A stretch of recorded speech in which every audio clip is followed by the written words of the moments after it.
Despite the return of the band, people looking to beat the exodus of concertgoers poured out of the arena to flow into the hallway around her. Standing on her tiptoes, Vicky strained to see over the sea of heads, and then she spotted a familiar face with brown hair. Vicky's fangs slid free before she could stop them. It was the first time she'd seen Duke since her captivity, and she barely kept herself from closing the 50 feet separating them to take Duke down. Images of sinking her fangs into his throat and ripping the traitorous heart from his chest assaulted her, until she could barely tell reality from the bloodlust coursing through her.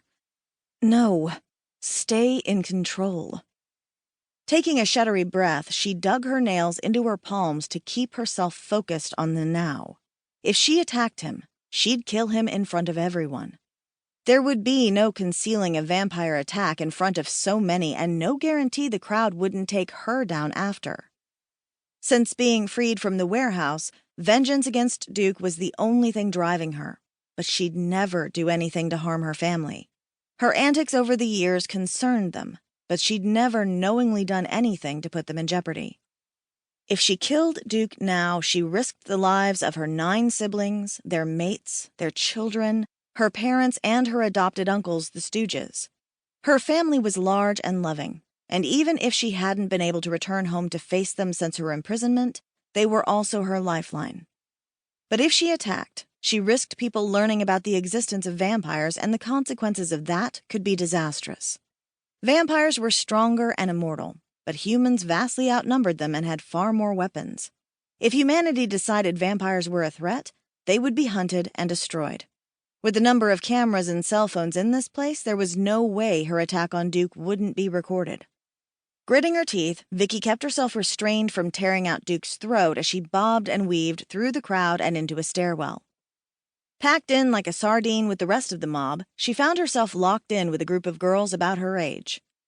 Feet thudded on the concrete stairwell, and sneakers squeaked as laughter and excited chatter filled the air. Humans swarmed her, their heartbeats pulsing in her ears, but she remained fixated on her target. So preoccupied with Duke, Vicky didn't realize he had his arm draped around a brunette woman until the woman leaned against his side. The woman searched the crowd as if she were on the hunt. "I'll give you something to hunt." Vicky almost laughed, but nothing was amusing about this. Through the various scents filling the air, Vicky detected the stench of rot drifting from Duke and the woman. They were both savages, and that meant they were willing to kill anyone who got in their way. While she'd been with Duke, he'd been reckless, but he hadn't been a killer. Apparently that changed in the 7 months since Duke sold her and made her the equivalent of a living blood bag for vampires. Despite their savage status, Vicky could handle these two.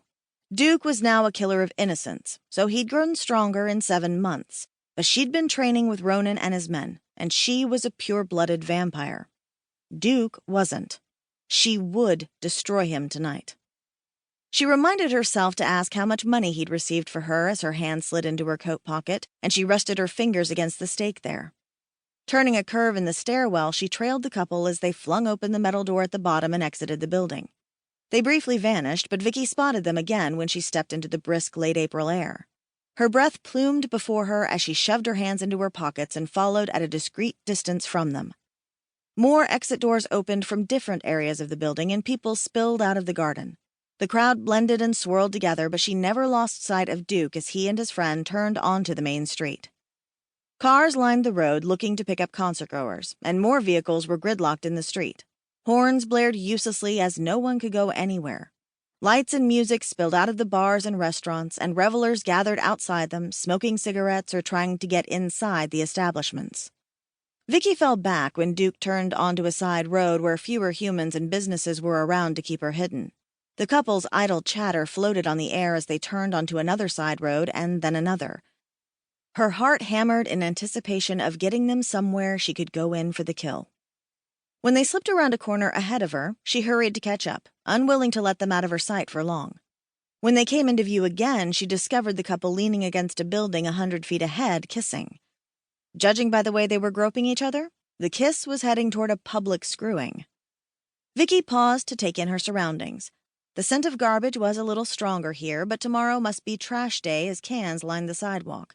In the distance, a dog barked, and overhead,